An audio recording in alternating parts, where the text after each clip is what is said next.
بسم اللہ الرحمن الرحیم۔ مقدمہ۔ ان گزارشوں کے عنوان میں لفظ مقدمہ دیکھ کر کسی کو یہ غلط فہمی نہ ہو کہ میں قرآن کا مقدمہ لکھ رہا ہوں۔ یہ قرآن کا نہیں، تفہیم القرآن کا مقدمہ ہے، اور اس کے لکھنے سے میرے پیش نظر دو مقصد ہیں۔ اول یہ کہ قرآن کا مطالعہ شروع کرنے سے پہلے ایک عام ناظر ان باتوں سے اچھی طرح واقف ہو جائے جن کو ابتدائی میں سمجھ لینے سے فہم قرآن کی راہ آسان ہو جاتی ہے، ورنہ یہ باتیں دوران مطالعہ میں بار بار کھٹکتی ہیں اور بسا اوقات محض ان کو نہ سمجھنے کی وجہ سے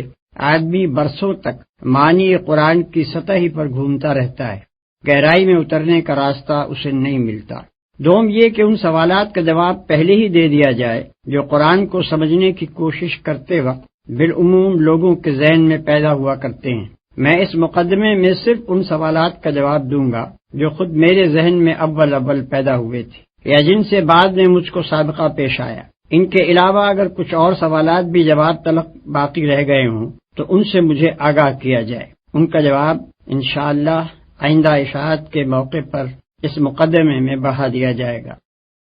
عام طور پر ہم جن کتابوں کے پڑھنے کے عادی ہیں ان میں ایک متعین موضوع پر معلومات، خیالات اور دلائل کو ایک خاص تصنیفی ترتیب کے ساتھ مسلسل بیان کیا جاتا ہے۔ اسی بنا پر جب ایک ایسا شخص جو قرآن سے ابھی تک اجنبی رہا ہے پہلی مرتبہ اس کتاب کے مطالعے کا ارادہ کرتا ہے تو وہ یہ توقع لیے ہوئے آگے بڑھتا ہے کہ کتاب ہونے کی حیثیت سے اس میں بھی عام کتابوں کی طرح پہلے موضوع کا تعین ہوگا، پھر اصل مضمون کو ابواب اور فصول میں تقسیم کر کے ترتیب بار ایک ایک مسئلے پر بحث کی جائے گی، اور اسی طرح زندگی کے ایک ایک شعبے کو بھی الگ الگ لے کر اس کے متعلق احکام و ہدایات سلسلہ وار درج ہوں گی۔ لیکن جب وہ کتاب کھول کر مطالعہ شروع کرتا ہے تو اسے یہاں اپنی توقع کے بالکل خلاف ایک دوسرے ہی انداز بیان سے سابقہ پیش آتا ہے جس سے وہ اب تک بالکل ناآشنا تھا۔ یہاں وہ دیکھتا ہے کہ اعتقادی مسائل، اخلاقی ہدایات، شرعی احکام، دعوت، نصیحت، عبرت، تنقید، ملامت، تخویف، بشارت، تسلی، دلائل، شواہد، تاریخی قصے، آثار کائنات کی طرف اشارے بار بار ایک دوسرے کے بعد آ رہے ہیں۔ ایک ہی مضمون مختلف طریقوں سے مختلف الفاظ میں دہرایا جا رہا ہے، ایک مضمون کے بعد دوسرا اور دوسرے کے بعد تیسرا اچانک شروع ہو جاتا ہے، بلکہ ایک مضمون کے بیچ میں دوسرا مضمون یکایک آ جاتا ہے۔ مخاطب اور متکلم بار بار بدلتے ہیں اور خطاب کا رخ رہ کر مختلف سمتوں میں پھرتا ہے۔ بابوں اور فصلوں کی تقسیم کا کہیں نشان نہیں، تاریخ ہے تو تاریخ نگاری کے انداز میں نہیں، فلسفہ و مابعد الطبیعات ہیں تو منطق و فلسفہ کی زبان میں نہیں، انسان اور موجودات عالم کا ذکر ہے تو علوم طبیعی کے طریقے پر نہیں، تمدن و سیاست اور معیشت و معاشرت کی گفتگو ہے تو علوم عمران کے طرز پر نہیں، قانونی احکام اور اصول قانون کا بیان ہے تو مقننوں کے ڈھنگ سے بالکل مختلف، اخلاق کی تعلیم ہے تو فلسفہ اخلاق کے سارے لٹریچر سے اس کا انداز جدا۔ یہ سب کچھ اپنے سابق کتابی تصور کے خلاف پا کر آدمی پریشان ہو جاتا ہے اور اسے یوں محسوس ہونے لگتا ہے کہ یہ ایک غیر مرتب، غیر مربوط، منتشر کلام ہے جو اول سے لے کر آخر تک بے شمار چھوٹے بڑے مختلف شذرات پر مشتمل ہے، مگر مسلسل عبارت کی شکل میں لکھ دیا گیا ہے۔ مخالفانہ نقطہ نظر سے دیکھنے والا اسی پر طرح طرح کے اعتراضات کی بنا رکھ دیتا ہے، اور موافقانہ نقطہ نظر رکھنے والا کبھی معنی کی طرف سے آنکھیں بند کر کے شکوک سے بچنے کی کوشش کرتا ہے، کبھی اس ظاہری بے ترتیبی کی تعویلیں کر کے اپنے دل کو سمجھا لیتا ہے، کبھی مصنوعی طریقے سے ربط تلاش کر کے عجیب عجیب نتائج نکالتا ہے، اور کبھی نظریہ شذرات کو قبول کر لیتا ہے، جس کی وجہ سے ہر آیت اپنے سیاق و سباق سے الگ ہو کر ایسی معنی آفرینیوں کی آمادگاہ بن جاتی ہے جو قائل کے منشا کے خلاف ہوتی ہیں۔ پھر ایک کتاب کو اچھی طرح سمجھنے کے لیے ضروری ہے کہ پڑھنے والے کو اس کا موضوع معلوم ہو، اس کے مقصد و مدعا اور اس کے مرکزی مضمون کا علم ہو، اس کے انداز بیان سے واقفیت ہو، اس کی اصطلاحی زبان اور اس کے مخصوص طرز تعبیر سے شناسائی ہو، اور اس کے بیانات اپنی ظاہری عبارت کے پیچھے جن احوال و معاملات سے تعلق رکھتے ہوں وہ بھی نظر کے سامنے رہیں۔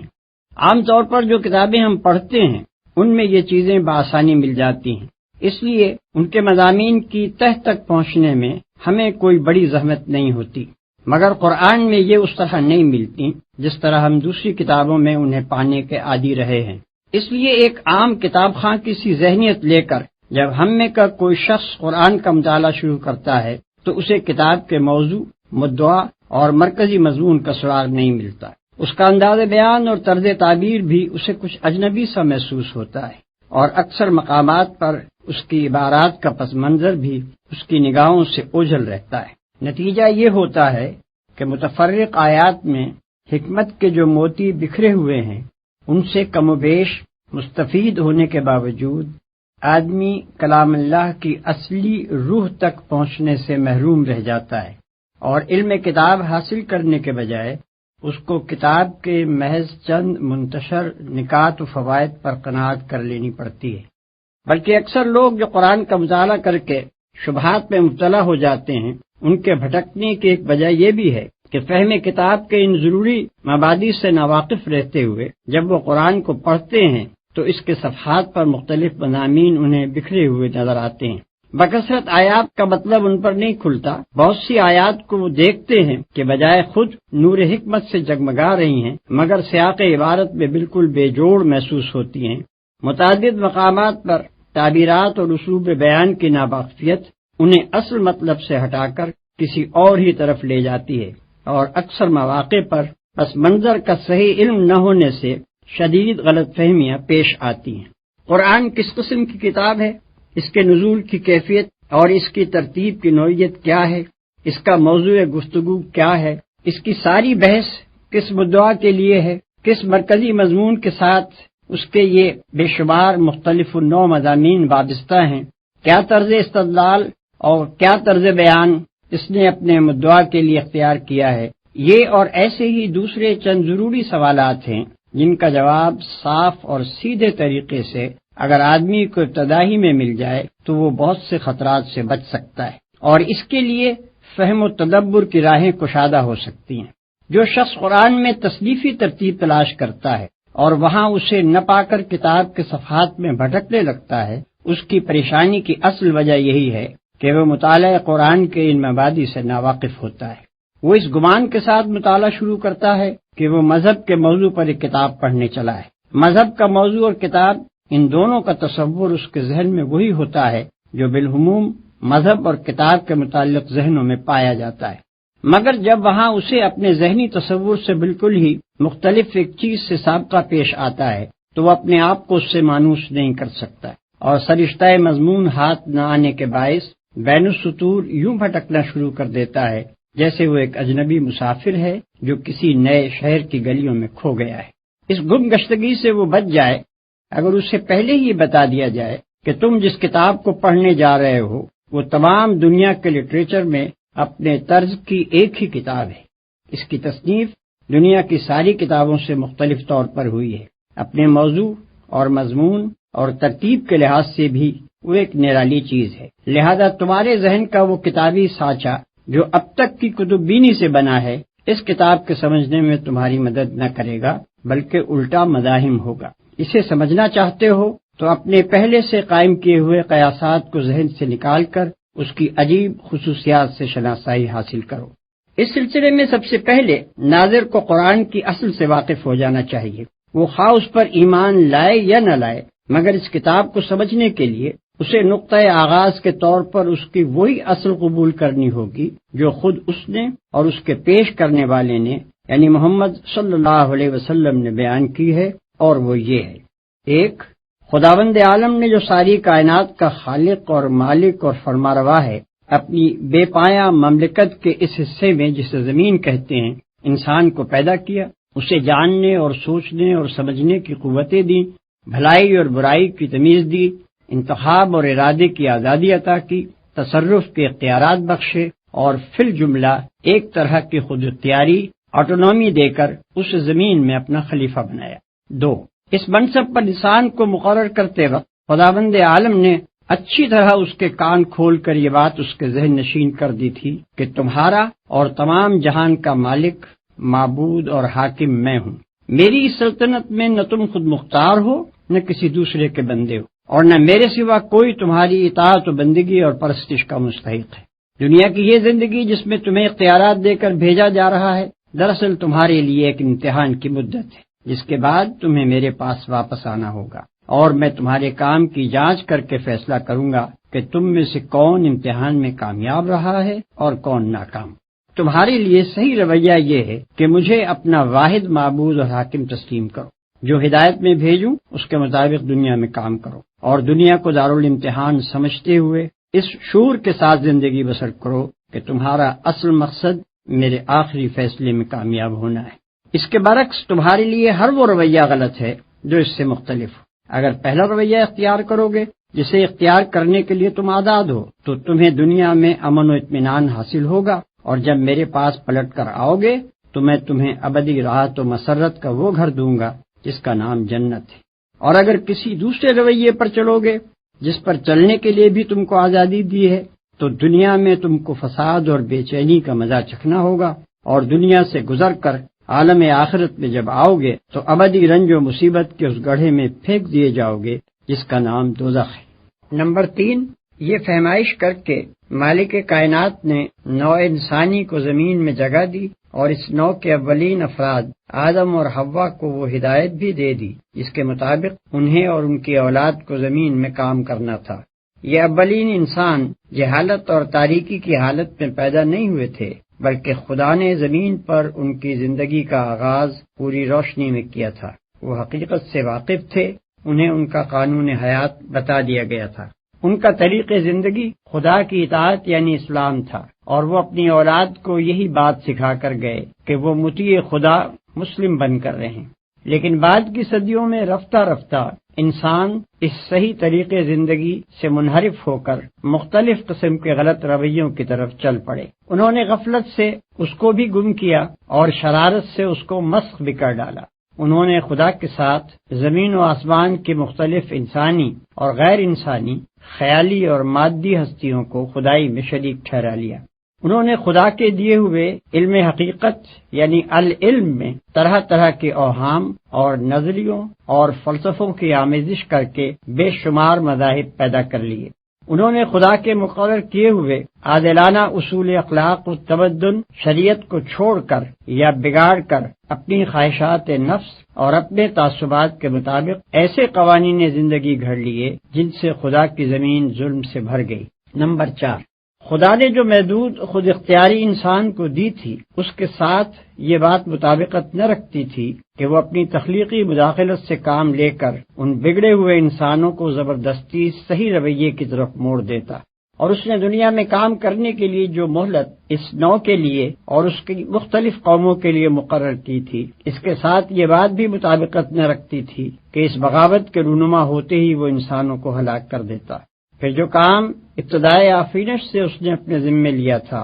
وہ یہ تھا کہ انسان کی خود اختیاری کو برقرار رکھتے ہوئے اس کی مہلت عمل کے دوران میں اس کی رہنمائی کا انتظام وہ کرتا رہے گا۔ چنانچہ اپنی اس خود عائد کردہ ذمہ داری کو ادا کرنے کے لیے اس نے انسانوں ہی میں سے ایسے آدمیوں کو استعمال کرنا شروع کیا جو اس پر ایمان رکھنے والے اور اس کی رضا کی پیروی کرنے والے تھے۔ اس نے ان کو اپنا نمائندہ بنایا، اپنے پیغامات ان کے پاس بھیجے، ان کو علم حقیقت بخشا، انہیں صحیح قانون حیات عطا کیا، اور انہیں اس کام پر مامور کیا کہ بنی آدم کو اسی راہ راست کی طرف پلٹنے کی دعوت دیں جس سے وہ ہٹ گئے تھے۔ 5، یہ پیغمبر مختلف قوموں اور ملکوں میں اٹھتے رہے، ہزارہ برس تک ان کی آمد کا سلسلہ چلتا رہا، ہزارہ کی تعداد میں وہ مبعوث ہوئے۔ ان سب کا ایک ہی دین تھا، یعنی وہ صحیح رویہ جو اول روز ہی انسان کو بتا دیا گیا تھا۔ وہ سب ایک ہی ہدایت کے پیرو تھے، یعنی اخلاق و تمدن کے وہ ازلی و ابدی اصول جو آغاز ہی میں انسان کے لیے تجویز کر دیے گئے تھے، اور ان سب کا ایک ہی مشن تھا، یعنی یہ کہ اس دین اور اس ہدایت کی طرف اپنے ابنائے نو کو دعوت دیں۔ پھر جو لوگ اس دعوت کو قبول کر لیں ان کو منظم کر کے ایک ایسی امت بنائیں جو خود اللہ کے قانون کی پابند ہو، اور اس دنیا میں قانون الہی کی اطاعت قائم کرنے اور اس قانون کی خلاف ورزی روکنے کے لیے جد و جہد کرے۔ ان پیغمبروں نے اپنے اپنے دور میں اپنے اس مشن کو پوری خوبی کے ساتھ ادا کیا۔ مگر ہمیشہ یہی ہوتا رہا کہ انسانوں کی ایک کثیر تعداد تو ان کی دعوت قبول کرنے پر آمادہ ہی نہ ہوئی، اور جنہوں نے اسے قبول کر کے امت مسلمہ کی حیثیت اختیار کی وہ رفتہ رفتہ خود بگڑتے چلے گئے، حتیٰ کہ ان میں سے بعض امتیں ہدایت الہی کو بالکل ہی گم کر بیٹھیں اور بعض نے خدا کے ارشادات کو اپنی تحریفات اور آمیزشوں سے مسخ کر دیا۔ 6۔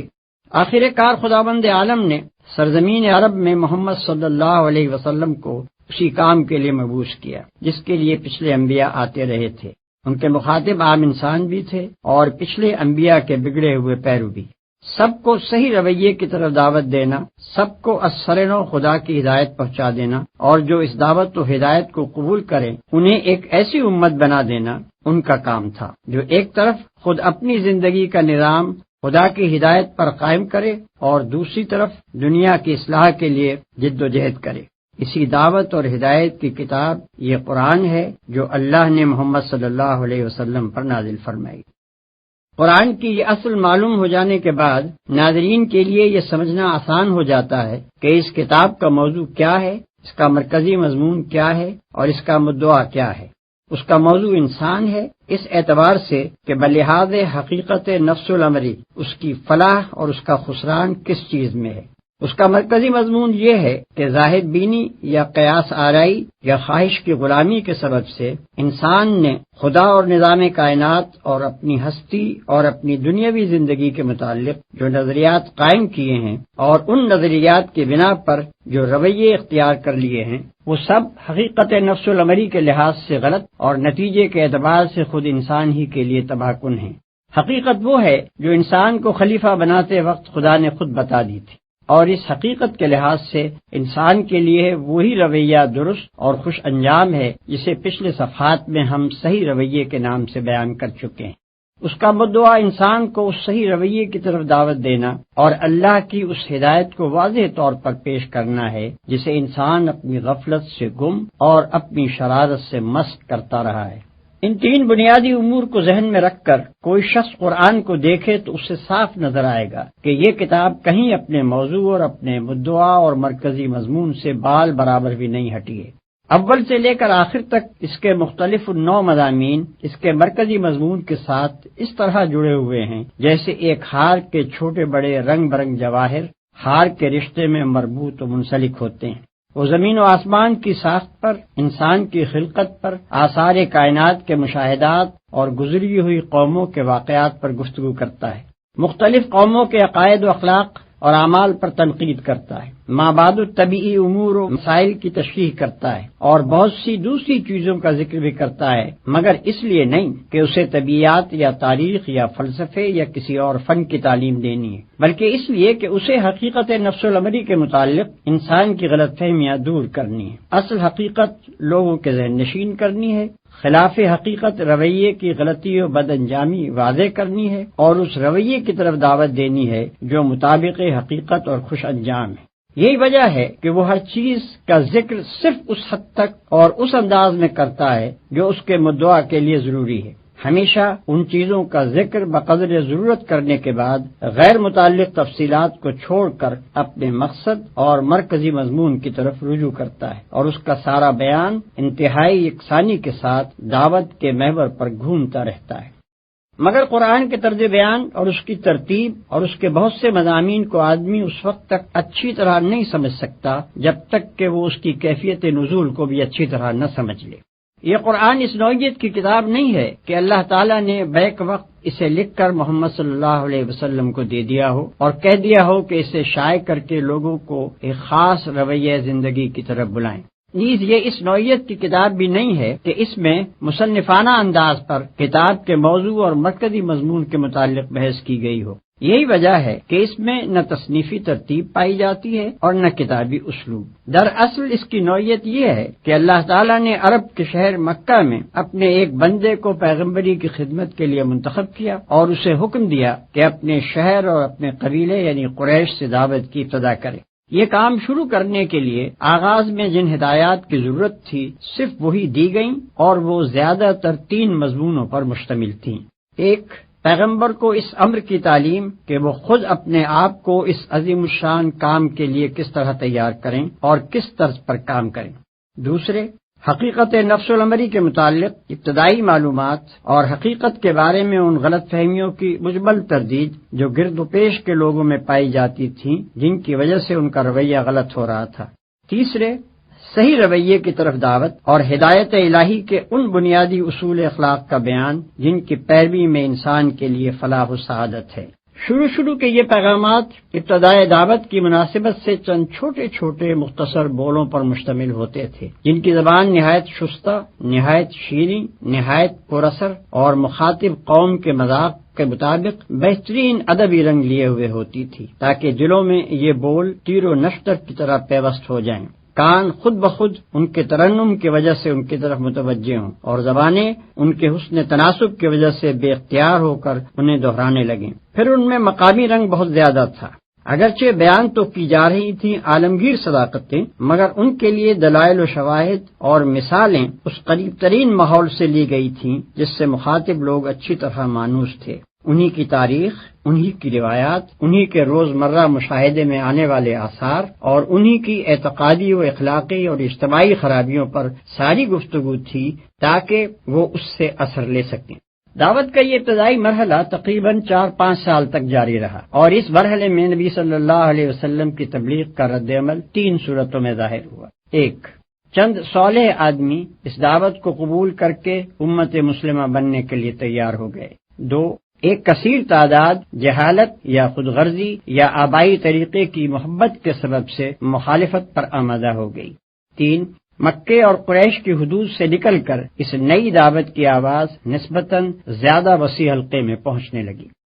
یہاں سے اس دعوت کا دوسرا مرحلہ شروع ہوتا ہے، اور اس مرحلے میں اسلام کی اس تحریک اور پرانی جاہلیت کے درمیان ایک سخت جاگسر کشمکش برپا ہوئی، جس کا سلسلہ 8-9 سال تک چلتا رہا۔ نہ صرف مکے میں، نہ صرف قبیلہ قریش میں، بلکہ عرب کے بیشتر حصوں میں بھی جو لوگ پرانی جاہلیت کو برقرار رکھنا چاہتے تھے، وہ اس تحریک کو بزور مٹا دینے پر تل گئے۔ انہوں نے اسے دبانے کے لیے سارے حربے استعمال کر ڈالے، جھوٹا پروپیگنڈا کیا، الزامات اور شبہات اور اعتراضات کی بوچھاڑ کی، عوام الناس کے دلوں میں طرح طرح کی وسوسہ اندازیاں کی، ناواقف لوگوں کو نبی صلی اللہ علیہ وسلم کی بات سننے سے روکنے کی کوششیں کی، اسلام قبول کرنے والوں پر نہایت وحشیانہ ظلم و ستم ڈھائے، ان کا معاشی اور معاشرتی مقاطع کیا، اور ان کو اتنا تنگ کیا کہ ان میں سے بہت سے لوگ 2 دفعہ اپنے گھر چھوڑ کر حبش کی طرف ہجرت کرنے پر مجبور ہوئے، اور بالآخر تیسری مرتبہ ان سب کو مدینے کی طرف ہجرت کرنی پڑی۔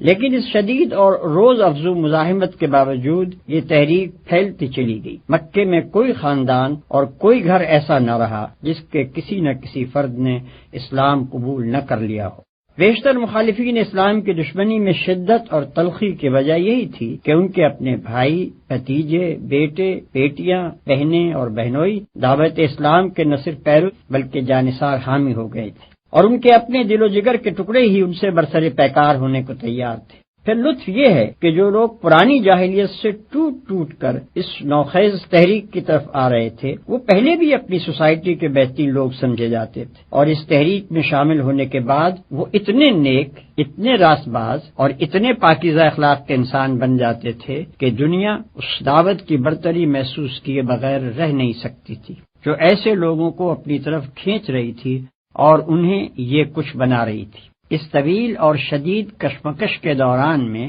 اللہ تعالی حسب موقع اور حسب ضرورت اپنے نبی پر ایسے پرجوش خطبے نازل کرتا رہا جن میں دریا کی سی روانی، سیلاب کی سی قوت اور تیز و تند آگ کی سی تاثیر تھی۔ ان خطبوں میں ایک طرف اہل ایمان کو ان کے ابتدائی فرائض بتائے گئے، ان کے اندر جماعتی شعور پیدا کیا گیا، انہیں تقوی اور فضیلت اخلاق اور پاکیزگی سیرت کی تعلیم دی گئی، ان کو دین حق کی تبلیغ کے طریقے بتائے گئے، کامیابی کے وعدوں اور جنت کی بشارتوں سے ان کی ہمت بندھائی گئی، انہیں صبر و ثبات اور بلند حوصلگی کے ساتھ اللہ کی راہ میں جد و جہد کرنے پر ابھارا گیا، اور فداکاری کا ایسا زبردست جوش اور ولولہ ان میں پیدا کیا گیا کہ وہ ہر مصیبت جھیل جانے اور مخالفت کے بڑے سے بڑے طوفانوں کا مقابلہ کرنے کے لیے تیار ہو گئے۔ دوسری طرف مخالفین اور راہ راست سے منہ موڑنے والوں اور غفلت کی نیند سونے والوں کو ان قوموں کے انجام سے ڈرایا گیا جن کی تاریخ سے وہ خود واقف تھے۔ ان تباہ شدہ بستیوں کے آثار سے عبرت دلائی گئی جن کے کھنڈروں پر سے شب و روز اپنے سفروں میں ان کا گزر ہوتا تھا۔ توحید اور آخرت کی دلیلیں ان کھلی کھلی نشانیوں سے دی گئیں جو رات دن زمین اور آسمان میں ان کی آنکھوں کے سامنے نمایاں تھیں، اور جن کو وہ خود اپنی زندگی میں بھی ہر وقت دیکھتے اور محسوس کرتے تھے۔ شرک اور دعوی خود مختاری اور انکار آخرت اور تقلید آبائی کی غلطیاں ایسے بین دلائل سے وعدے کی گئیں جو دل کو لگنے اور دماغ میں اتر جانے والے تھے۔ پھر ان کے ایک ایک شبے کو رفع کیا گیا، ایک ایک اعتراض کا معقول جواب دیا گیا، ایک ایک الجھن جس میں وہ خود پڑے ہوئے تھے یا دوسروں کو الجھانے کی کوشش کرتے تھے صاف کی گئی، اور ہر طرف سے گھیر کر جاہلیت کو ایسا تنگ پکڑا گیا کہ عقل و خرد کی دنیا میں اس کے لیے ٹھہرنے کی کوئی جگہ باقی نہ رہی۔ اس کے ساتھ پھر ان کو خدا کے غضب اور قیامت کی ہولناکیوں اور جہنم کے عذاب کا خوف دلایا گیا۔ ان کے برے اخلاق اور غلط طرز زندگی اور جاہلانہ رسوم اور حق دشمنی اور مومن آزاری پر انہیں ملامت کی گئی، اور اخلاق و تمدن کے وہ بڑے بڑے بنیادی اصول ان کے سامنے پیش کیے گئے جن پر ہمیشہ سے خدا کی پسندیدہ صالح تہذیبوں کی تعمیر ہوتی چلی آ رہی ہے۔ یہ مرحلہ بجائے خود مختلف منزلوں پر مشتمل تھا، جن میں سے ہر منزل میں دعوت زیادہ وسیع ہوتی گئی، جد و جہد اور مزاحمت زیادہ سخت ہوتی گئی، مختلف عقائد اور مختلف طرز عمل رکھنے والے گروہوں سے سابقہ پیش آتا گیا، اور اسی کے مطابق اللہ کی طرف سے آنے والے پیغامات میں مضامین کا تنوع بڑھتا گیا۔ یہ ہے قرآن مجید کی مکی صورتوں کا پس منظر۔ مکے میں اس تحریک کو اپنا کام کرتے ہوئے 13 سال گزر چکے تھے کہ یکایک مدینے میں اس کو ایک ایسا مرکز بہم پہنچ گیا جہاں اس کے لیے یہ ممکن ہو گیا کہ عرب کے تمام حصوں سے اپنے پیرووں کو سمیٹ کر ایک جگہ اپنی طاقت مجتمع کر لے۔ چنانچہ نبی صلی اللہ علیہ وسلم اور بیشتر متبعین اسلام ہجرت کر کے مدینے پہنچ گئے۔ اس طرح یہ دعوت تیسرے مرحلے میں داخل ہوئی۔ اس مرحلے میں حالات کا نقشہ بالکل بدل گیا۔ امت مسلمہ ایک باقاعدہ ریاست کی بنا ڈالنے میں کامیاب ہو گئی۔ پرانی جاہلیت کے علمبرداروں سے مسلح مقابلہ شروع ہوا۔ پچھلے انبیاء کی امتوں یہود و نصارہ سے بھی سابقہ پیش آیا۔ خود امت مسلمہ کے اندرونی نظام میں مختلف قسم کے منافق گھس آئے اور ان سے بھی نمٹنا پڑا، اور 10 سال کی شدید کشمکش سے گزر کر آخر کار یہ تحریک کامیابی کی اس منزل پر پہنچی کہ سارا عرب اس کے زیر نگیں ہو گیا اور عالمگیر دعوت و اصلاح کے دروازے اس کے سامنے کھل گئے۔ اس مرحلے کی بھی مختلف منزلیں تھیں، اور ہر منزل میں اس تحریک کی مخصوص ضرورتیں تھیں۔ ان ضرورتوں کے مطابق اللہ تعالیٰ کی طرف سے ایسی تقریریں نبی صلی اللہ علیہ وسلم پر نازل ہوتی رہیں جن کا انداز کبھی آتشی خطابت کا، کبھی شاہانہ فرامین و احکام کا، کبھی معلمانہ درس و تعلیم کا، اور کبھی مصلحانہ افہام و تفہیم کا ہوتا تھا۔ ان میں بتایا گیا کہ جماعت اور ریاست اور مدنیت صالحہ کی تعمیر کس طرح کی جائے، زندگی کے مختلف شعبوں کو کن اصول و ضوابط پر قائم کیا جائے، منافقین سے کیا سلوک ہو، ذمی کافروں سے کیا برتاؤ ہو، اہل کتاب سے تعلقات کی کیا نوعیت رہے، برسر جنگ دشمنوں اور معاہد قوموں کے ساتھ کیا طرز عمل اختیار کیا جائے، اور منظم اہل ایمان کا یہ گروہ دنیا میں خداوند عالم کی خلافت کے فرائض انجام دینے کے لیے اپنے آپ کو کس طرح تیار کرے۔ ان تقریروں میں ایک طرف مسلمانوں کی تعلیم و تربیت کی جاتی تھی، ان کی کمزوریوں پر تنبیہ کی جاتی تھی، ان کو راہ خدا میں جان و مال سے جہاد کرنے پر ابھارا جاتا تھا، ان کو شکست اور فتح،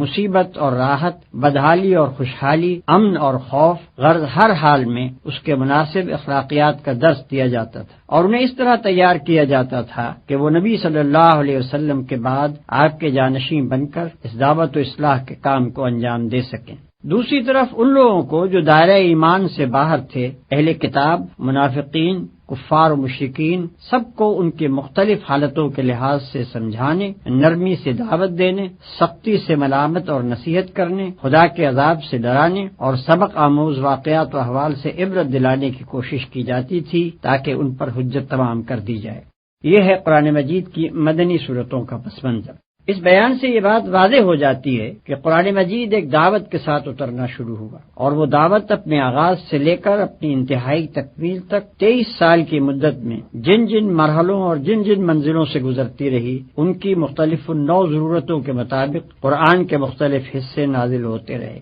ظاہر ہے کہ ایسی کتاب میں وہ تصنیفی ترتیب نہیں ہو سکتی جو ڈاکٹریٹ کی ڈگری لینے کے لیے کسی مقالے میں اختیار کی جاتی ہے۔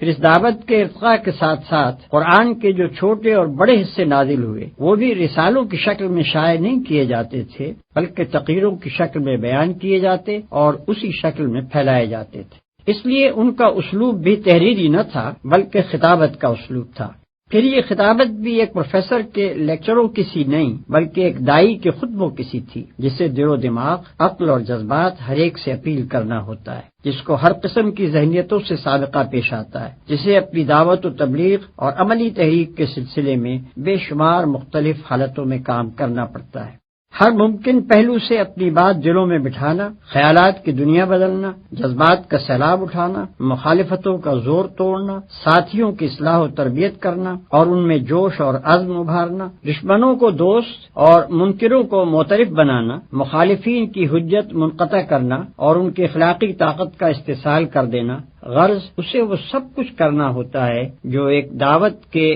علمبردار اور ایک تحریک کے رہنما کے لیے ضروری ہے۔ اس لیے اللہ نے اس کام کے سلسلے میں اپنے پیغمبر پر جو تقریریں نازل فرمائیں ان کا طرز خطابت وہی تھا جو ایک دعوت کے مناسب حال ہوتا ہے۔ ان میں کالج کے لیکچروں کا سا انداز تلاش کرنا صحیح نہیں ہے۔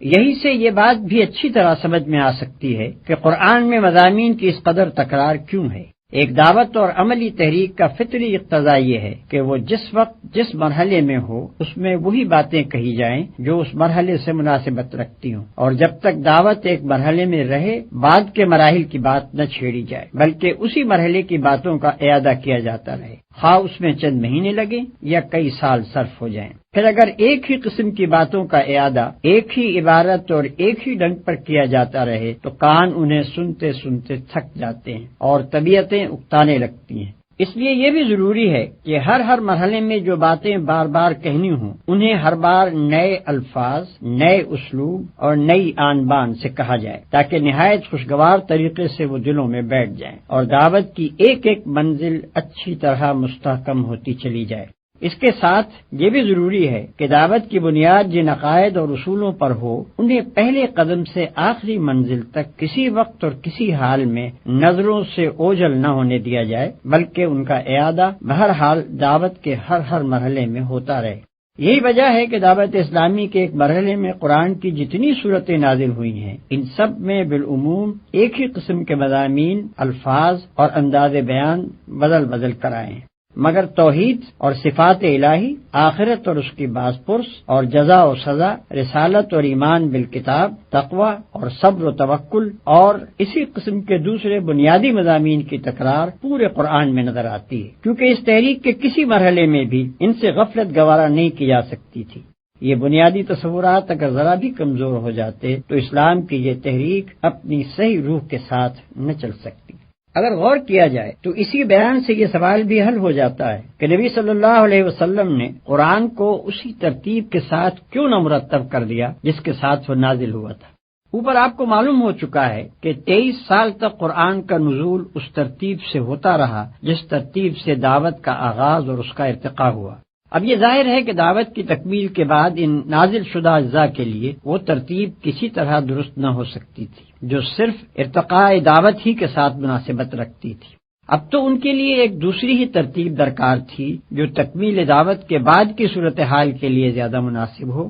کیونکہ ابتدا میں اس کے مخاطب اول وہ لوگ تھے جو اسلام سے ناآشنائے محض تھے، اس لیے اس وقت بالکل نقطۂ آغاز سے تعلیم و تلقین شروع کی گئی، مگر تکمیل دعوت کے بعد اس کے مخاطب اول وہ لوگ ہو گئے جو اس پر ایمان لا کر ایک امت بن چکے تھے اور اس کام کو جاری رکھنے کے ذمہ دار قرار پائے تھے جسے پیغمبر نے نظریے اور عمل دونوں حیثیتوں سے مکمل کر کے ان کے حوالے کیا تھا۔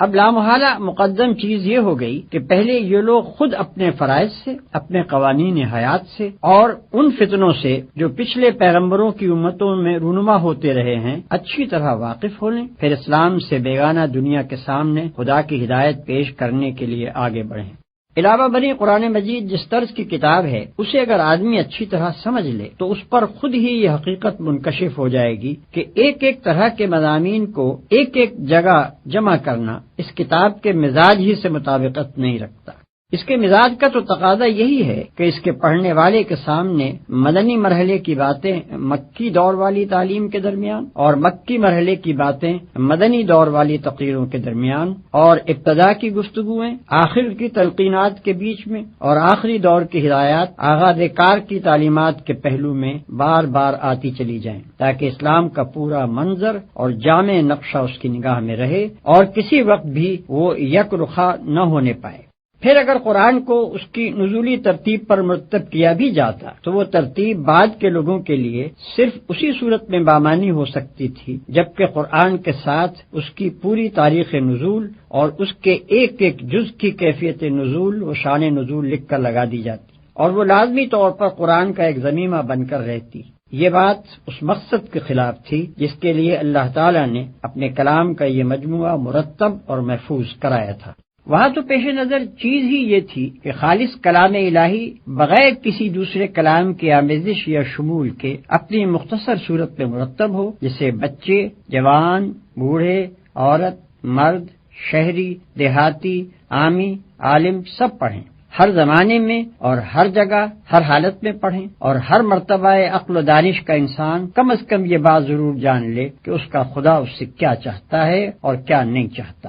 ظاہر ہے کہ یہ مقصد فوت ہو جاتا اگر اس مجموعہ کلام الہی کے ساتھ ایک لمبی چوڑی تاریخ بھی لگی ہوئی ہوتی اور اس کی تلاوت بھی لازم کر دی جاتی۔ حقیقت یہ ہے کہ قرآن کی موجودہ ترتیب پر جو لوگ اعتراض کرتے ہیں وہ اس کتاب کے مقصد و مدعا سے صرف نابلد ہی نہیں ہیں بلکہ کچھ اس غلط فہمی میں بھی مبتلا معلوم ہوتے ہیں کہ یہ کتاب محض علم تاریخ اور فلسفہ عمران کے طلبہ ہی کے لیے نازل ہوئی ہے۔ ترتیب قرآن کے سلسلے میں یہ بات بھی ناظرین کو معلوم ہو جانی چاہیے کہ یہ ترتیب بعد کے لوگوں کی دی ہوئی نہیں ہے بلکہ خود اللہ تعالیٰ کی ہدایت کے تحت نبی صلی اللہ علیہ وسلم ہی نے قرآن کو اس طرح مرتب فرمایا تھا۔ قاعدہ یہ تھا کہ جب کوئی صورت نازل ہوتی تو آپ اسی وقت اپنے کاتبوں میں سے کسی کو بلاتے اور اس کو ٹھیک ٹھیک قلم بند کرانے کے بعد ہدایت فرما دیتے کہ یہ صورت فلاں سورہ کے بعد اور فلاں سورہ سے پہلے رکھی جائے۔ اسی طرح اگر قرآن کا کوئی ایسا حصہ نازل ہوتا جس کو مستقل صورت بنانا پیش نظر نہ ہوتا تو آپ ہدایت فرما دیتے کہ اسے فلاں سورہ میں فلاں مقام پر درج کیا جائے۔ پھر اسی ترتیب سے آپ خود بھی نماز میں اور دوسرے مواقع پر قرآن مجید کی تلاوت فرماتے تھے اور اسی ترتیب کے مطابق صحابہ کرام بھی اس کو یاد کرتے تھے۔ لہذا یہ ایک ثابت شدہ تاریخی حقیقت ہے کہ قرآن مجید کا نزول جس روز مکمل ہوا اسی روز اس کی ترتیب بھی مکمل ہو گئی۔ جو اس کا نازل کرنے والا تھا وہی اس کا مرتب کرنے والا بھی تھا، جس کے قلب پر وہ نازل کیا گیا اسی کے ہاتھوں اسے مرتب بھی کرا دیا گیا، کسی دوسرے کی مجال نہ تھی کہ اس میں مداخلت کرتا۔ چونکہ نماز ابتدائی سے مسلمانوں پر فرض تھی اور واضح رہے کہ 5 وقتہ نماز تو بعثت کے کئی سال بعد فرض ہوئی، لیکن نماز بجائے خود اول روز ہی سے فرض تھی۔ اسلام کی کوئی سات کبھی ایسی نہیں گزری ہے جس میں نماز فرض نہ ہو، اور تلاوت قرآن کو نماز کا ایک ضروری جز قرار دیا گیا تھا۔ اس لیے نزول قرآن کے ساتھ ہی مسلمانوں میں حفظ قرآن کا سلسلہ جاری ہو گیا، اور جیسے جیسے قرآن اترتا گیا مسلمان اس کو یاد بھی کرتے چلے گئے۔ اس طرح قرآن کی حفاظت کا انحصار صرف کھجور کے ان پتوں اور ہڈی اور جھلی کے ان ٹکڑوں ہی پر نہ تھا جن پر نبی صلی اللہ علیہ وسلم اپنے کاتبوں سے اس کو قلم بند کرایا کرتے تھے، بلکہ وہ اترتے ہی 20 پھر سینکڑوں پھر ہزاروں پھر لاکھوں دلوں پر نقش ہو جاتا تھا، اور کسی شیطان کے لیے اس کا امکان ہی نہ تھا کہ اس میں ایک لفظ کا بھی رد و بدل کر سکے۔ نبی صلی اللہ علیہ وسلم کی وفات کے بعد جب عرب میں ارتداد کا طوفان اٹھا اور اس کے فروغ کرنے کے لیے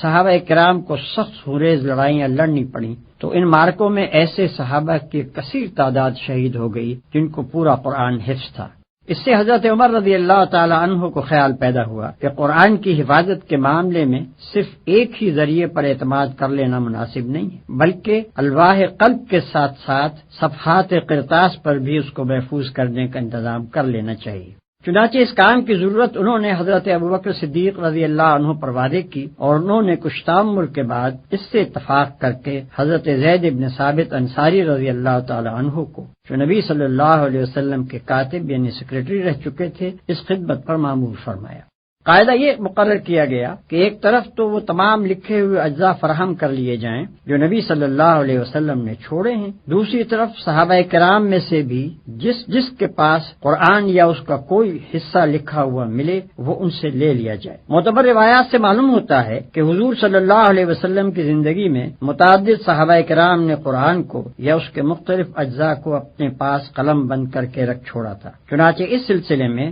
حضرات عثمان، علی، عبداللہ ابن مسعود، عبداللہ ابن عمر بن عاص، سالم مولا حذیفہ، زید بن ثابت، معاذ بن جبل، ابی بن کعب اور ابو زید قیس بن سکن رضی اللہ عنہم کے ناموں کی تصریح ملتی ہے۔ اور پھر حفاظ قرآن سے بھی مدد لی جائے اور ان تینوں ذرائع کی متفقہ شہادت پر کامل صحت کا اطمینان کرنے کے بعد قرآن کا ایک ایک لفظ مصحف میں ثبت کیا جائے۔ اس تجویز کے مطابق قرآن مجید کا ایک مستند نسخہ تیار کر کے ام المومنین حضرت حفصہ رضی اللہ عنہا کے ہاں رکھوا دیا گیا اور لوگوں کو عام اجازت دے دی گئی کہ جو چاہے اس کی نقل کرے اور جو چاہے اس سے مقابلہ کر کے اپنے نسخے کی تصحیح کر لے۔ عرب میں مختلف علاقوں اور قبیلوں کی بولیوں میں ویسے ہی فرق پائے جاتے تھے جیسے ہمارے ملک میں شہر کی بولی اور ضلع کی بولی میں فرق ہے۔ حالانکہ زبان سب کی وہی ایک اردو یا پنجابی یا بنگالی وغیرہ ہے۔ قرآن مجید اگرچہ نازل اس زبان میں ہوا تھا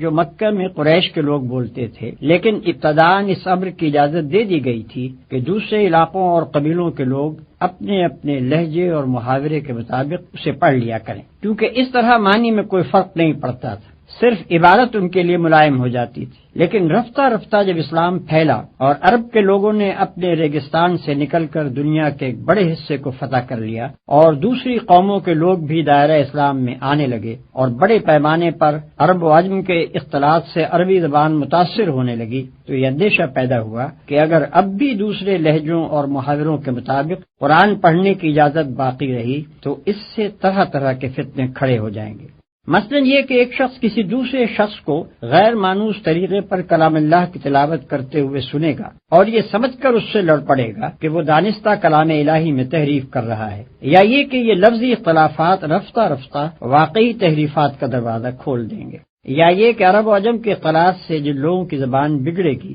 وہ اپنی بگڑی ہوئی زبان کے مطابق قرآن میں تصرف کر کے اس کے حسن کلام کو بگاڑ دیں گے۔ ان وجوہ سے حضرت عثمان رضی اللہ عنہ نے صحابہ کرام رضوان اللہ تعالی علیہم اجمعین کے مشورے سے یہ طے کیا کہ تمام ممالک اسلامیہ میں صرف اس معیاری نسخہ قرآن کی نقلیں شائع کی جائیں جو حضرت ابوبکر رضی اللہ عنہ کے حکم سے ضبط تحریر میں لایا گیا تھا، اور باقی تمام دوسرے لہجوں اور محاوروں پر لکھے ہوئے مصاحف کی اشاعت ممنوع قرار دے دی جائے۔ آج جو قرآن ہمارے ہاتھوں میں ہے یہ ٹھیک اسی مصحف صدیقی کے مطابق ہے جس کی نقلیں حضرت عثمان رضی اللہ عنہ نے سرکاری اہتمام سے تمام دیار و امسار میں بھجوائی تھیں۔ اس وقت بھی دنیا میں متعدد مقامات پر قرآن کے وہ مستند نسخے موجود ہیں۔ کسی کو اگر قرآن کی محفوظیت میں ذرہ برابر بھی شک ہو تو وہ اپنا اطمینان اس طرح کر سکتا ہے کہ مغربی افریقہ میں کسی کتاب فروش سے قرآن کا ایک نسخہ خریدے اور جاوا میں کسی حافظ سے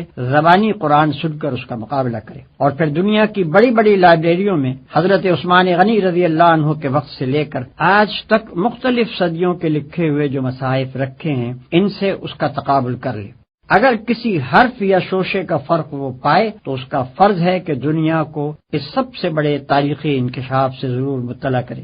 کوئی شک نواز قرآن کے منزل من اللہ ہونے میں شک کرنا چاہے تو کر سکتا ہے، لیکن یہ بات کہ جو قرآن ہمارے ہاتھ میں ہے یہ بلا کسی کمی بیشی کے ٹھیک وہی قرآن ہے جو محمد رسول اللہ صلی اللہ علیہ وسلم نے دنیا کے سامنے پیش کیا تھا، یہ تو ایک ایسی تاریخی حقیقت ہے جس میں کسی شک کی گنجائش ہی نہیں ہے۔ انسانی تاریخ میں کوئی دوسری چیز ایسی نہیں پائی جاتی جو اس قدر قطعی ثبوت ہو۔ اگر کوئی شخص اس کی صحت میں شک کرتا ہے تو پھر وہ اس میں بھی شک کر سکتا ہے کہ رومن امپائر نامی کوئی سلطنت دنیا میں رہ چکی ہے اور کبھی مغل ہندوستان پر حکومت کر چکے ہیں اور نیپولین نام کا کوئی شخص بھی دنیا میں پایا گیا ہے۔ ایسے تاریخی حقائق پر شکوک کا اظہار کرنا علم کا نہیں جہالت کا ثبوت ہے۔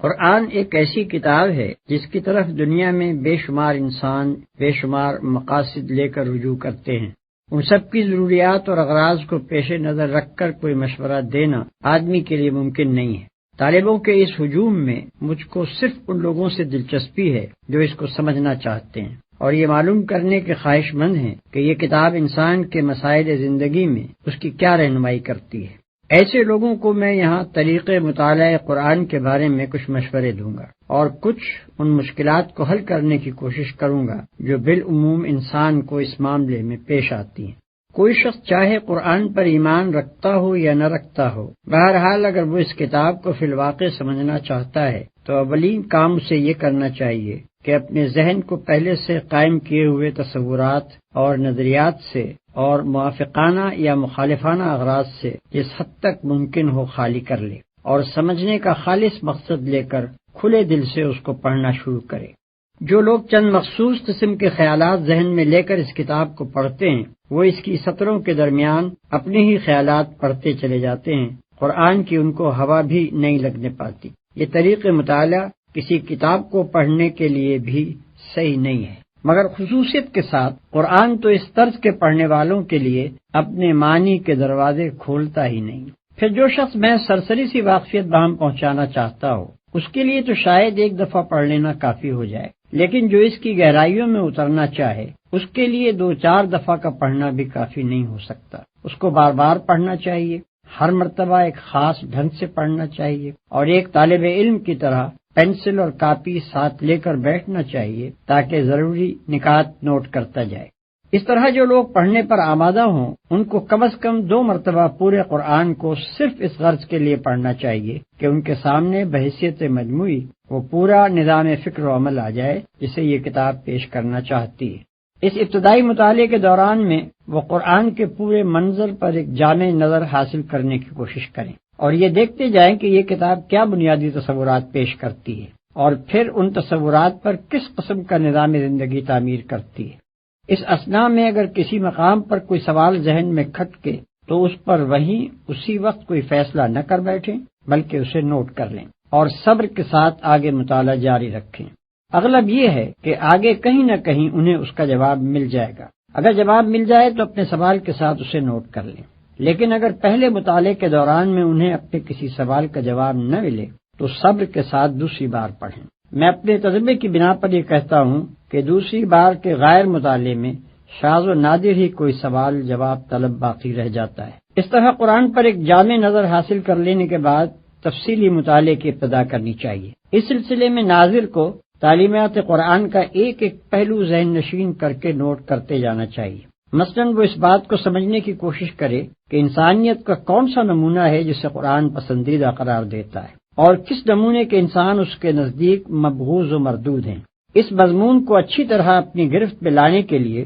اس کو چاہیے کہ اپنی کاپی پر ایک طرف پسندیدہ انسان اور دوسری طرف ناپسندیدہ انسان کی خصوصیات آمنے سامنے نوٹ کرتا چلا جائے، یا مثلاً وہ یہ معلوم کرنے کی کوشش کرے کہ قرآن کے نزدیک انسان کی فلاح و نجات کا مدار کن امور پر ہے اور کیا چیزیں ہیں جن کو وہ انسان کے لیے نقصان اور ہلاکت اور بربادی کا موجب قرار دیتا ہے۔ اس مضمون کو بھی وضاحت اور تفصیل کے ساتھ جاننے کا صحیح طریقہ یہ ہے کہ آدمی اپنی کاپی پر موجبات فلاح اور موجبات خسران کے 2 عنوانات ایک دوسرے کے مقابل قائم کر لے اور مطالعہ قرآن کے دوران میں روزانہ دونوں قسم کی چیزوں کو نوٹ کرتا جائے۔ علی ھذا القیاس عقائد، اخلاق، حقوق، فرائض، معاشرت، تمدن، معیشت، سیاست، قانون، نظم جماعت، صلح، جنگ اور دوسرے مسائل زندگی میں سے ایک ایک کے متعلق قرآن کی ہدایات کو آدمی نوٹ کرتا چلا جائے اور یہ سمجھنے کی کوشش کرے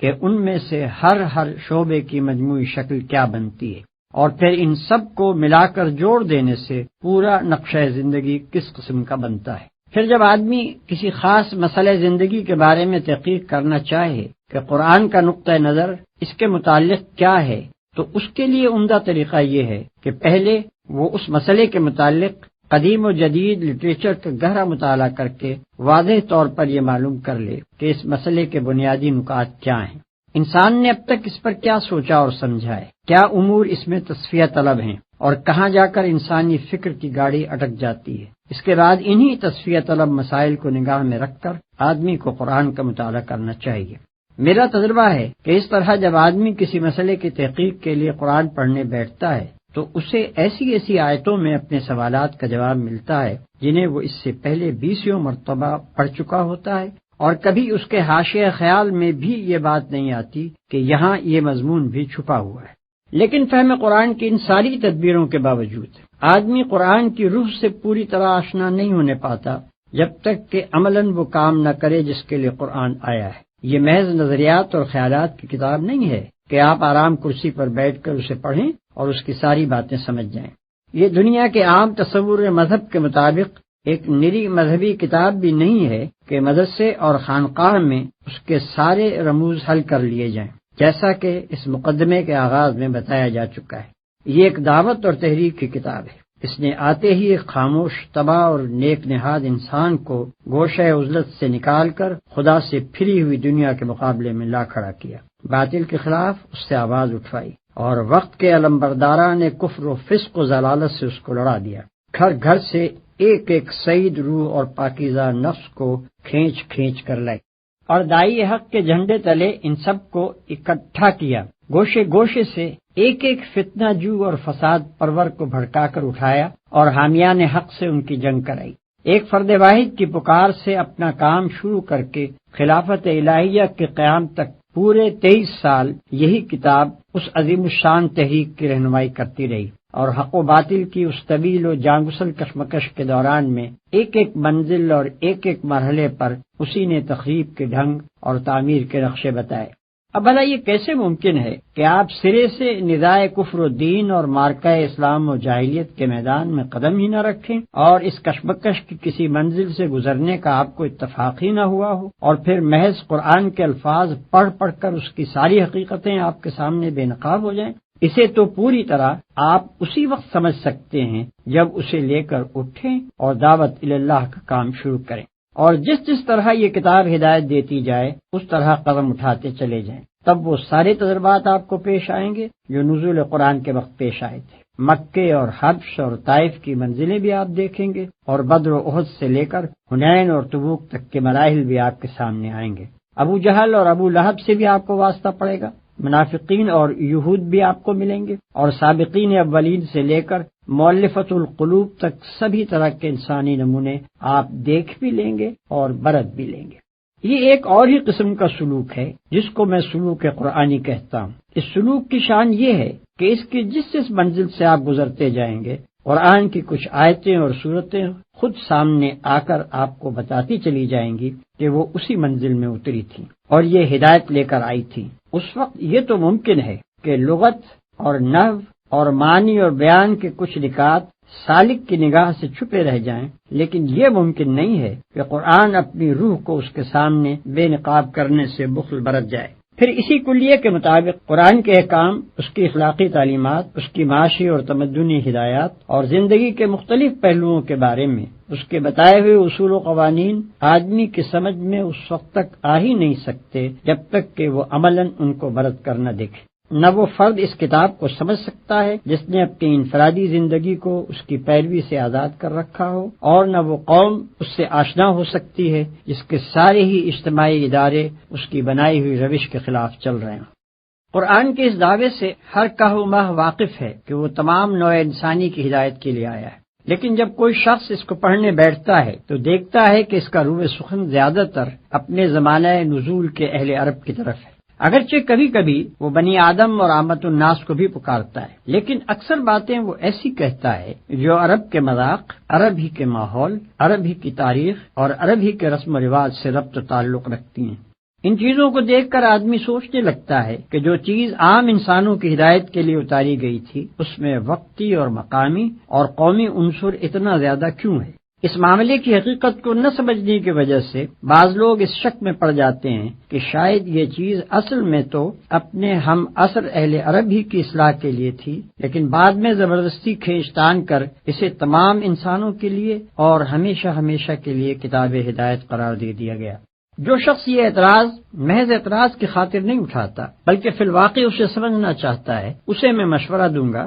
کہ وہ پہلے خود قرآن کو پڑھ کر ذرا ان مقامات پر نشان لگائے جہاں اس نے کوئی ایسا عقیدہ یا خیال یا تصور پیش کیا ہو یا کوئی ایسا اخلاقی اصول یا عملی قاعدہ و ضابطہ بیان کیا ہو جو صرف عرب ہی کے لیے مخصوص ہو اور جس کو وقت اور زمانے اور مقام نے فی الواقع محدود کر رکھا ہو۔ محض یہ بات کہ وہ ایک خاص مقام اور زمانے کے لوگوں کو خطاب کر کے ان کے مشرکانہ عقائد اور رسوم کی تردید کرتا ہے اور انہی کے گرد و پیش کی چیزوں کو مواد استدلال کے طور پر لے کر توحید کے دلائل قائم کرتا ہے، یہ فیصلہ کر دینے کے لیے کافی نہیں ہے کہ اس کی دعوت اور اس کا اپیل بھی وقتی اور مقامی ہے۔ دیکھنا یہ چاہیے کہ شرک کی تردید میں جو کچھ وہ کہتا ہے کیا وہ دنیا کے ہر شرک پر اسی طرح چسپاں نہیں ہوتا جس طرح مشرکین عرب کے شرک پر چسپاں ہوتا تھا؟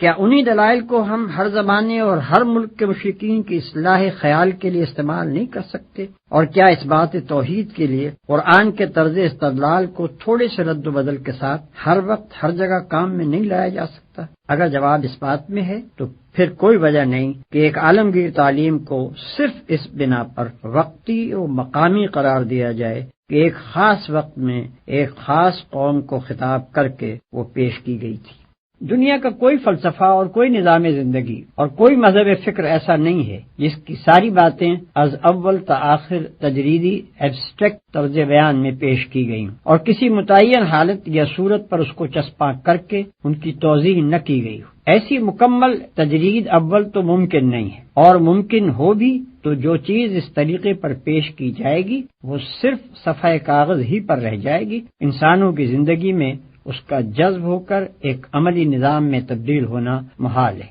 پھر کسی فکری و اخلاقی اور تمدنی تحریک کو اگر بین الاقوامی پیمانے پر پھیلانا مقصود ہو تو اس کے لیے بھی یہ قطعاً ضروری نہیں ہے، بلکہ سچ یہ ہے کہ مفید بھی نہیں ہے کہ شروع سے اس کو بالکل ہی بین الاقوامی بنانے کی کوشش کی جائے۔ در حقیقت اس کا صحیح عملی طریقہ صرف ایک ہی ہے، اور وہ یہ ہے کہ جن افکار اور نظریات اور اصولوں پر وہ تحریک انسانی زندگی کے نظام کو قائم کرنا چاہتی ہے انہیں پوری قوت کے ساتھ خود اس ملک میں پیش کیا جائے جہاں سے اس کی دعوت اٹھی ہو، ان لوگوں کے ذہن نشین کیا جائے جن کی زبان اور مزاج اور عادات و خصائل سے اس تحریک کے داعی بخوبی واقف ہوں، اور پھر اپنے ہی ملک میں ان اصولوں کو عملاً برت کر اور ان پر ایک کامیاب نظام زندگی چلا کر دنیا کے سامنے نمونہ پیش کیا جائے۔ تبھی دوسری قومیں اس کی طرف توجہ کریں گی اور ان کے ذہین آدمی خود آگے بڑھ کر اسے سمجھنے اور اپنے ملک میں رواج دینے کی کوشش کریں گے۔ لہذا محض یہ بات کہ کسی نظام فکر و عمل کو ابتداً ایک ہی قوم کے سامنے پیش کیا گیا تھا اور استدلال کا سارا زور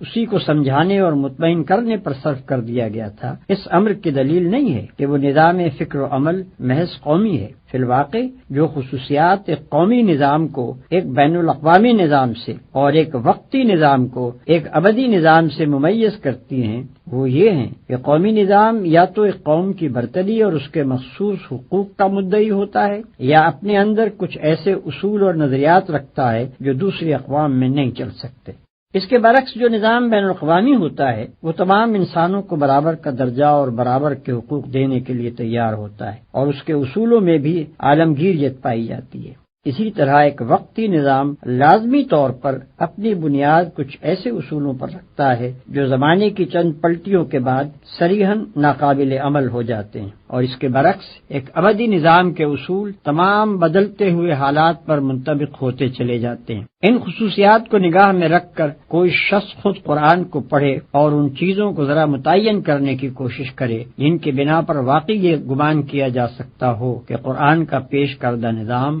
وقتی اور قومی ہے۔ قرآن کے متعلق یہ بات بھی ایک عام ناظر کے کان میں پڑی ہوئی ہوتی ہے کہ یہ ایک مفصل ہدایت نامہ اور ایک کتاب آئین ہے، مگر جب وہ اسے پڑھتا ہے تو اس میں معاشرت اور تمدن اور سیاست اور معیشت وغیرہ کے تفصیلی احکام و ضوابط اس کو نہیں ملتے، بلکہ وہ دیکھتا ہے کہ نماز اور زکوٰۃ جیسے فرائض کے متعلق بھی جن پر قرآن بار بار اس قدر زور دیتا ہے اس نے کوئی ایسا ضابطہ تجویز نہیں کیا ہے جس میں تمام ضروری احکام کی تفصیل درج ہو۔ یہ چیز بھی آدمی کے ذہن میں خلجان پیدا کرتی ہے کہ آخر یہ کس معنی میں ہدایت نامہ ہے۔ اس معاملے میں ساری الجھن صرف اس لیے پیدا ہوتی ہے کہ آدمی کی نگاہ سے حقیقت کا ایک پہلو بالکل اوجھل رہ جاتا ہے، یعنی یہ کہ خدا نے صرف کتاب ہی نازل نہیں کی تھی بلکہ ایک پیغمبر بھی مبعوث فرمایا تھا۔ اگر اصل اسکیم یہ ہو کہ بس ایک نقشہ تعمیر لوگوں کو دے دیا جائے اور لوگ اس کے مطابق خود عمارت بنا لیں تو اس صورت میں بلا شبہ تعمیر کے ایک ایک جز کی تفصیل ہم کو ملنی چاہیے، لیکن جب تعمیری ہدایات کے ساتھ ایک انجینئر بھی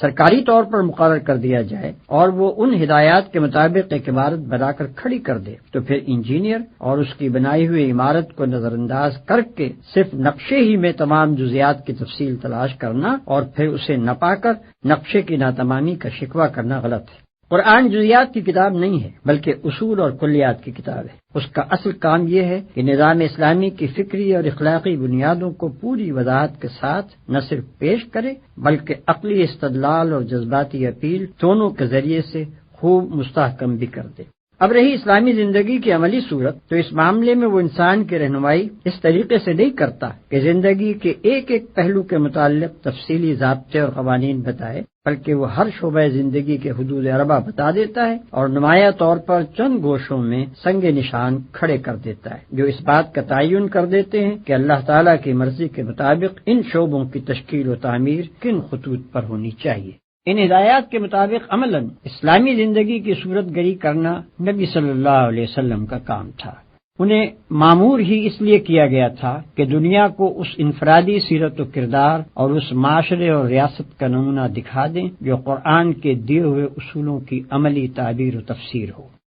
ایک اور سوال جو بالعموم لوگوں کے ذہن میں کھٹکتا ہے وہ یہ ہے کہ ایک طرف تو قرآن ان لوگوں کی انتہائی مذمت کرتا ہے جو کتاب اللہ کے آ جانے کے بعد تفرقے اور اختلاف میں پڑ جاتے ہیں اور اپنے دین کے ٹکڑے کر ڈالتے ہیں، اور دوسری طرف قرآن کے احکام کی تعبیر و تفسیر میں صرف متاخرین ہی نہیں، ائمہ اور تابعین اور خود صحابہ تک کے درمیان اتنے اختلافات پائے جاتے ہیں کہ شاید کوئی ایک بھی احکامی آیت ایسی نہ ملے گی جس کی ایک تفسیر بالکل متفق علیہ ہو۔ کیا یہ سب لوگ اس مذمت کے مصداق ہیں جو قرآن میں وارد ہوئی ہیں؟ اگر نہیں تو پھر وہ کون سا تفرقہ و اختلاف ہے جس سے قرآن منع کرتا ہے؟ یہ ایک نہایت وسیع الاطراف مسئلہ ہے جس پر مفصل بحث کرنے کا یہ موقع نہیں ہے۔ یہاں قرآن کے ایک عامی طالب علم کی الجھن دور کرنے کے لیے صرف اتنا اشارہ کافی ہے کہ قرآن اس صحت بخش اختلاف رائے کا مخالف نہیں ہے جو دین میں متفق اور اسلامی نظام جماعت میں متحد رہتے ہوئے محض احکام و قوانین کی تعبیر میں مخلصانہ تحقیق کی بنا پر کیا جائے، بلکہ وہ مذمت اس اختلاف کی کرتا ہے جو نفسانیت اور کج نگاہی سے شروع ہو اور فرقہ بندی اور نزاع باہمی تک نوبت پہنچا دے۔ یہ دونوں قسم کے اختلاف نہ اپنی حقیقت میں یکساں ہیں اور نہ اپنے نتائج میں ایک دوسرے سے کوئی مشابہت رکھتے ہیں کہ دونوں کو ایک ہی لکڑی سے ہانک دیا جائے۔ پہلی قسم کا اختلاف تو ترقی کی جان اور زندگی کی روح ہے، وہ ہر اس سوسائٹی میں پایا جائے گا جو عقل و فکر رکھنے والے لوگوں پر مشتمل ہو۔ اس کا پایا جانا زندگی کی علامت ہے اور اس سے خالی صرف وہی سوسائٹی ہو سکتی ہے جو ذہین انسانوں سے نہیں بلکہ لکڑی کے کندوں سے مرکب ہو۔ رہا دوسری قسم کا اختلاف جو ایک دنیا جانتی ہے کہ اس نے جس گروہ میں بھی سر اٹھایا اس کو پراگندہ کر کے چھوڑا، اس کا رونما ہونا صحت کی نہیں بلکہ مرض کی علامت ہے اور اس کے نتائج کبھی کسی امت کے حق میں بھی مفید نہیں ہو سکتے۔ ان دونوں قسم کے اختلافات کا فرق واضح طور پر یوں سمجھیے کہ ایک صورت تو وہ ہے جس میں خدا اور رسول کی اطاعت پر جماعت کے سب لوگ متفق ہوں، احکام کا ماخذ بھی بالاتفاق قرآن و سنت کو مانا جائے، اور پھر دو عالم کسی جزوی مسئلے کی تحقیق میں یا دو قاضی کسی مقدمے کے فیصلے میں ایک دوسرے سے اختلاف کریں، مگر ان میں سے کوئی بھی نہ تو اس مسئلے کو اور اس میں اپنی رائے کو مدار دین بنائے اور نہ اس سے اختلاف کرنے والے کو دین سے خارج قرار دے، بلکہ دونوں اپنے اپنے دلائل دے کر اپنی حد تک تحقیق کا حق ادا کر دے، اور یہ بات رائے عام پر یا اگر عدالتی مسئلہ ہو تو ملک کی آخری عدالت پر یا اگر اجتماعی معاملہ ہو تو نظام جماعت پر چھوڑ دیں کہ وہ دونوں رائےوں میں سے جس کو چاہیں قبول کریں یا دونوں کو جائز رکھیں۔ دوسری صورت یہ ہے کہ اختلاف سرے سے دین کی بنیادوں ہی میں کر ڈالا جائے، یا یہ کہ کوئی عالم یا صوفی یا مفتی یا متکلم یا لیڈر کسی ایسے مسئلے میں جس کو خدا اور رسول نے دین کا بنیادی مسئلہ قرار نہیں دیا تھا ایک رائے اختیار کرے اور خواہ مخواہ کھینچتان کر اس کو دین کا بنیادی مسئلہ بنا ڈالے، اور پھر جو اس سے اختلاف کرے اس کو خارج از دین و ملت قرار دے، اور اپنے حامیوں کا ایک جتھا بنا کر کہے کہ اصل امت مسلمہ بس یہ ہے اور باقی سب جہنمی ہیں، اور ہانک پکار کر کہے